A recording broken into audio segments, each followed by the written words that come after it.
Brethren, thank you one more time. You are welcome to the family talk. All right, as it is our practice, I will try to go back. I'm just going to go over the nuggets, the principles that we have learned. God gives dream to the upright in spirit. God gives dream for his purpose.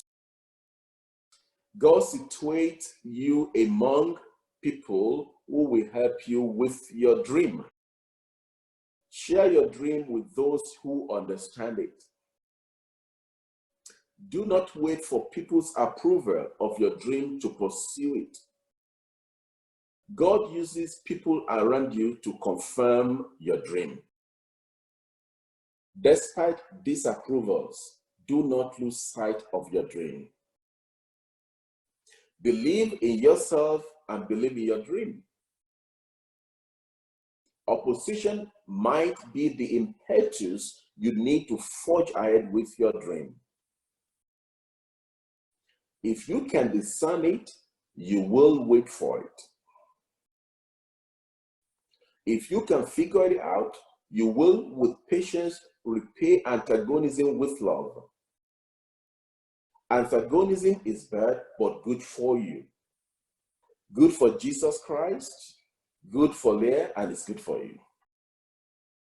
God will help you with your dream if you focus on the dream rather than the antagonist.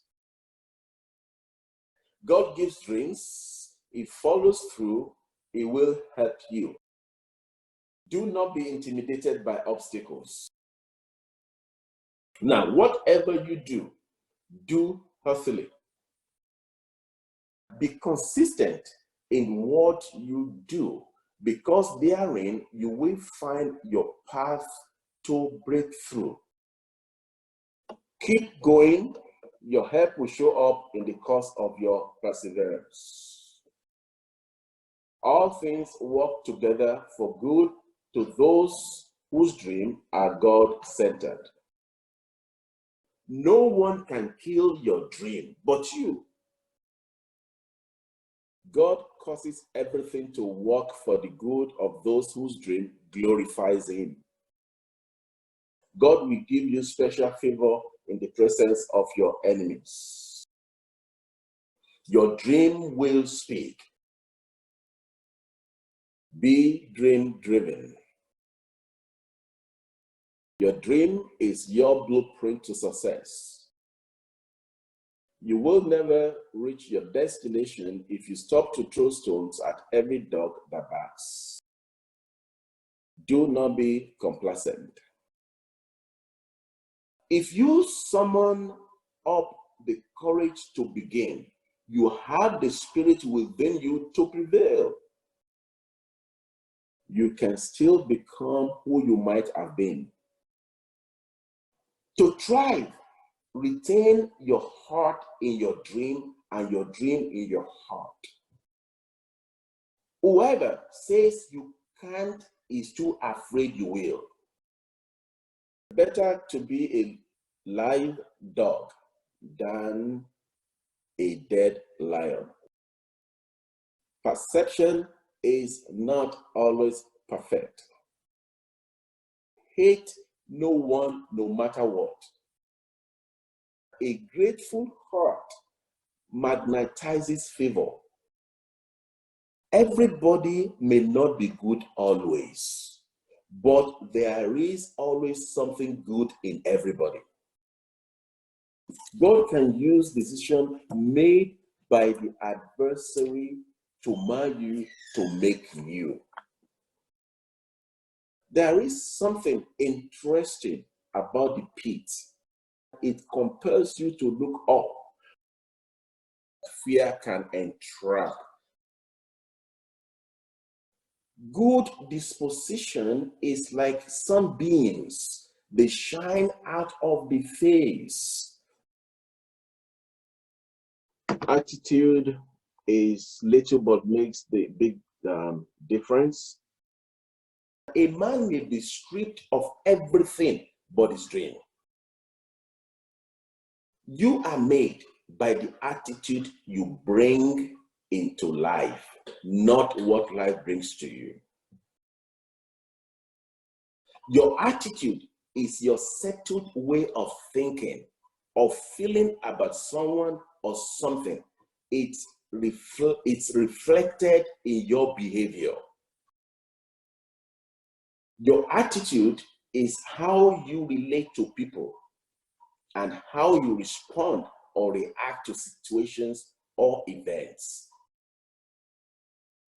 Push the cow off the cliffs.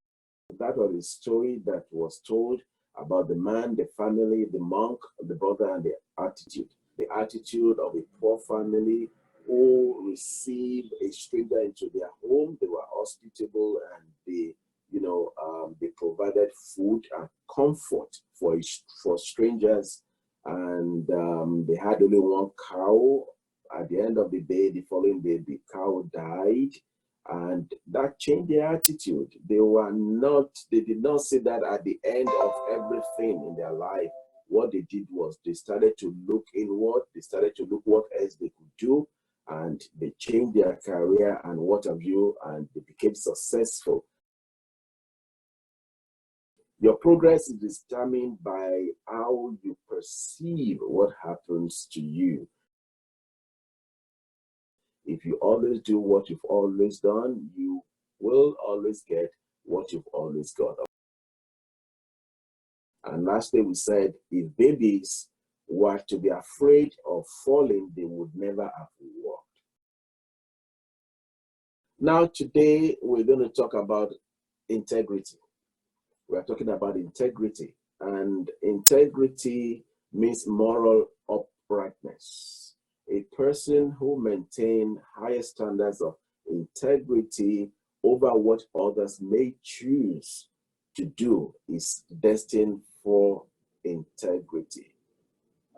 It's somebody that you can easily predict, someone that is principled. It doesn't change. His principle does not change according to the pressure or according to the group that he or she is within, or whatever he or she is doing at any particular time. You can easily predict him. He's such a man of moral uprightness. He would rather do what is right and get the blame than try to hide and do the wrong thing. Integrity is about consistency of action, values, principles, and results. Integrity is about consistency of your actions, of your values, of your principles, and the results. You are consistent, you can be predicted. In Genesis chapter 39, verse 8,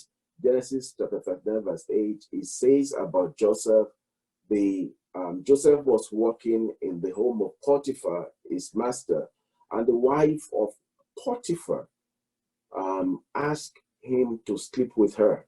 And she was persistent about asking Joseph to sleep with her. And as much as she spoke to Joseph day by day, Joseph did not heed her to lie with her or to be with her. So not only lying with her, but even to stay with her, to keep her company, Joseph refused. So you can see that despite that Joseph tried to make this woman see reasons why he could not sleep with her or stay with her, the woman persisted.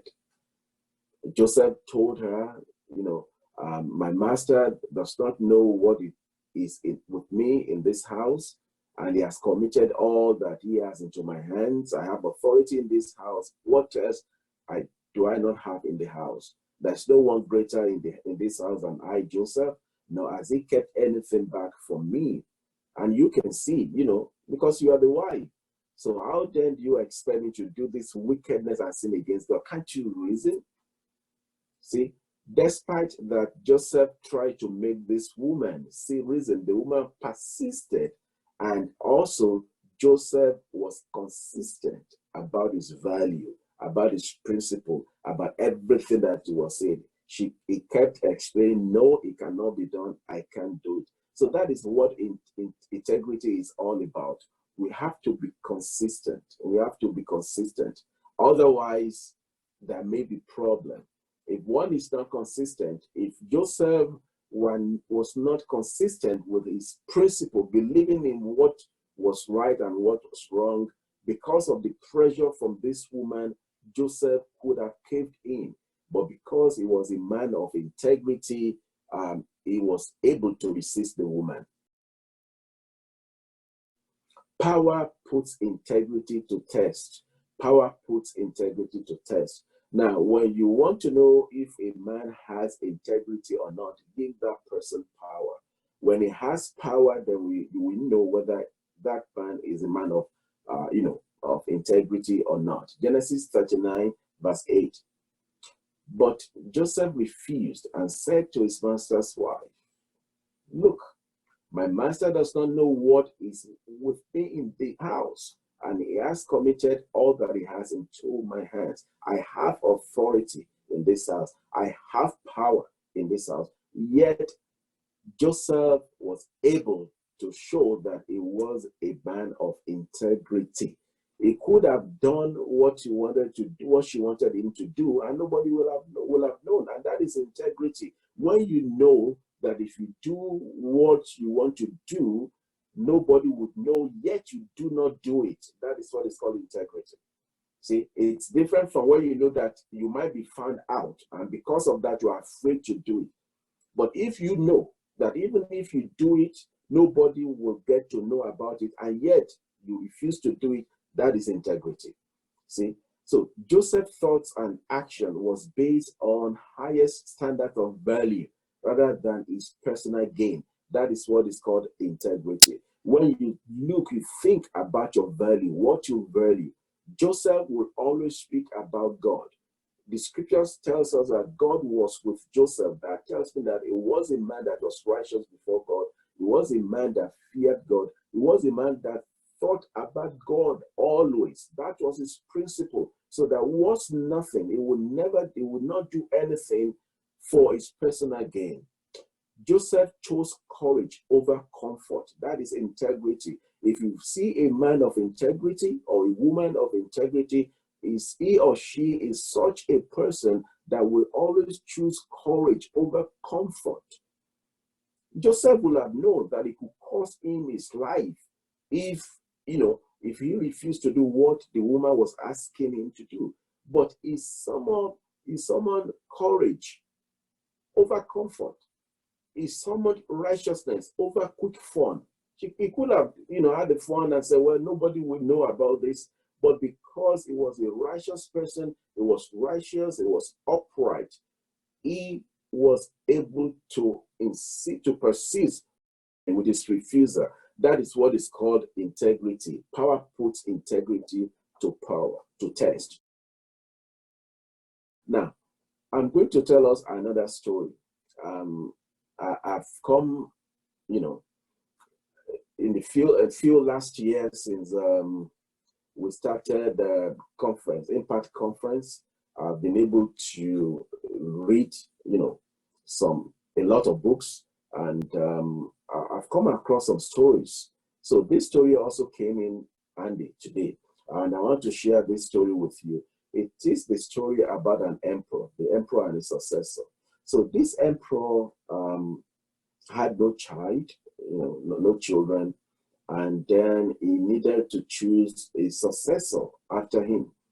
So he invited some children to the palace, thousands of children. He decided to choose a successor from these thousands of children from across his kingdom. But then he needed, a way of determining who among them, these 1,000 children, to be chosen. So he gave them all a seed each. And he told them to go home and plant the seed in a pot and bring the pot back the following year. So he was going to examine, the seed, how, dedicated each child was, watering the seed, making sure that the seed grows and what have you. So he gave the seed to them and they left.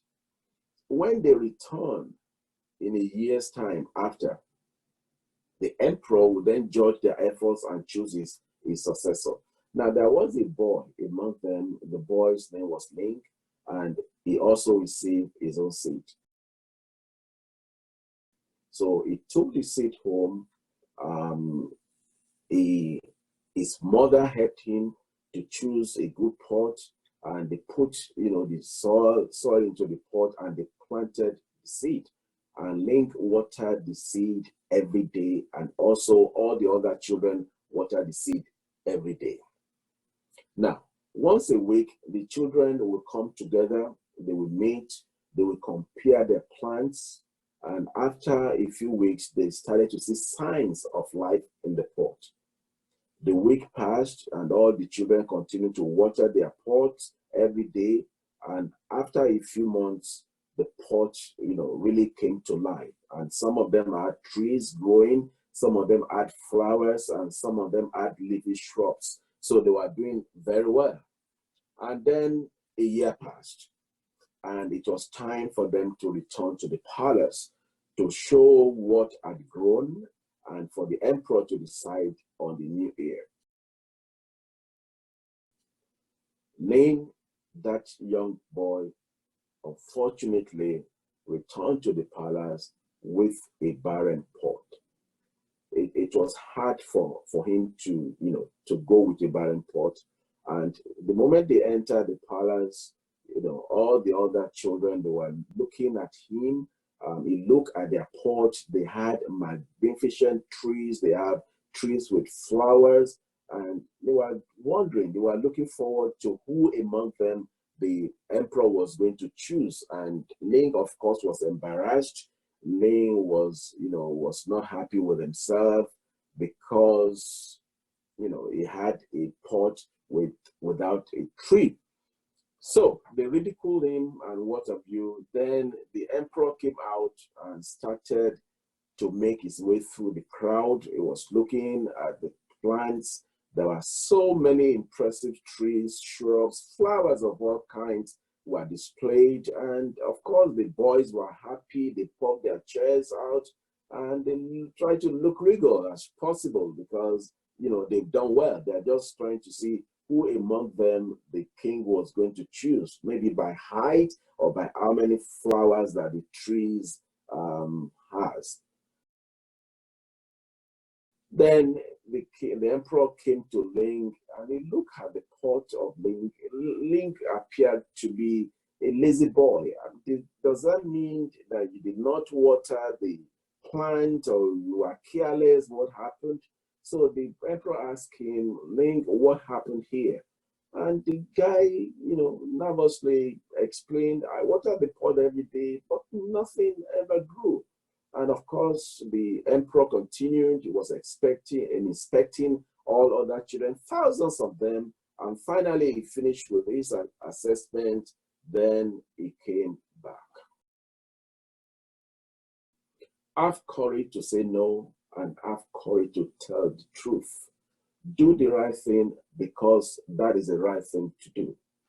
So the emperor now stood in front of the children. He congratulated them on their efforts and he spoke to them. He said that, well, we can see that clearly some of you desperately wanted to be emperor and you will do anything to make that happen. And that is good. And then the emperor explained something to them which they did not realize. The emperor said, well, I have given you children seeds that were boiled until they were no longer viable and wouldn't grow. So you can see what happened there. The seed that the emperor gave to them were boiled. So that means all the thousands of children had no integrity. They had cheated on it. They must have gone for different seed. They did not plant the seed that the king gave to them. It was only Ling who planted the seed, who diligently watered it, and of course, the seed would not grow. No one sensible will commit power to someone without integrity, not even God. No one sensible. So you can see that integrity is a way to success, to a greater height. These children tried all they could because they wanted to be emperor. They had no integrity. Integrity is what everyone looks for. If we have integrity, we are sure to get to the height.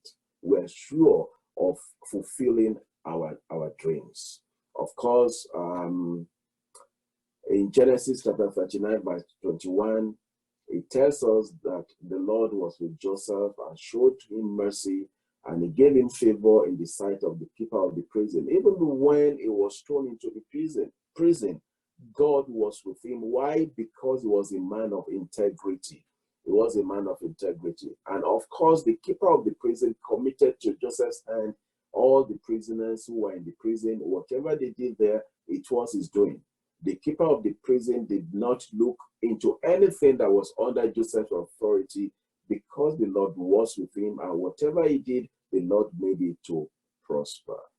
Now, you can see that God was with him because he was upright, because he was a man of integrity. The integrity of the upright guides them. The integrity of the upright guides them, but the crookedness of the treacherous destroys them. Proverbs 11, verse 3.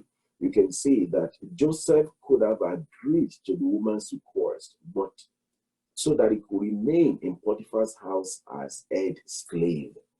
But his integrity guided his path to the palace via the palace prison. It was because of his integrity that he was able to get to the prison, which was a route to his palace. If Joseph had done what the woman wanted him to do, he would have remained in the palace as the head slave.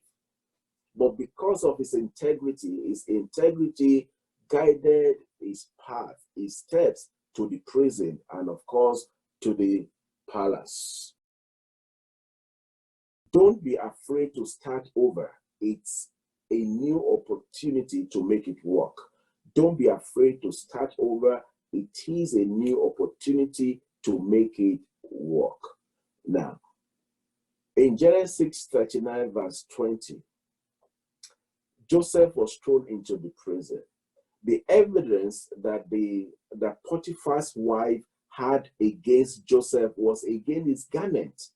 It was again his garment. You remember that his garment, he was stripped of his garment at home by his brothers and was thrown into the pit. And we explained that the pit was the least help that anybody could go. When you're in the pit, you look up. You look up, because up is the next place you can go. You cannot go down again. Now, at the end of Joseph's tenure in Potiphar's house, again, he was stripped of his garment. In other words, he was stripped of his honor. He was stripped of his place of favor with his master, Potiphar. He was stripped of his authority as an overseer. And again, for the second time, he was thrown into the pit, which means he was returned to the bottom, just the same way he was when he was at home in Canaan. So, but being there gave him an opportunity to meet the baker and the cupbearer. And that was what set him on the path to the palace. So you can see, don't be afraid to start all over again. You know, he was in the pit once. He got out of the pit. He was in Potiphar's house, and he was happy. One would have thought that, oh, life is good. He's an overseer in Potiphar's house. Nobody's troubling him. The master gave him everything, all authority over the house, apart from the food and his wife. That was good enough. Life was good. But all of a sudden, the woman lied against him. He was thrown into the prison. So he went to the bottom again, second time. But he did not lose hope. He was hopeful. He was always looking up. He knew that one day God will bring him out. God will bring him out. So nobody should be afraid to start all over again. You might be up there and you might be down here. It does not matter. Always know that anything that happened to you is an opportunity for you to make it work. Whatever anyone does, he is rewarded. God will reward you for whatever you do. Psalm 18 verse 20, the Lord dealt with me according to my righteousness, according to the integrity of my heart, and according to the cleanness of my hands, he rewarded me. God will always reward integrity. In the mighty name of Jesus, amen.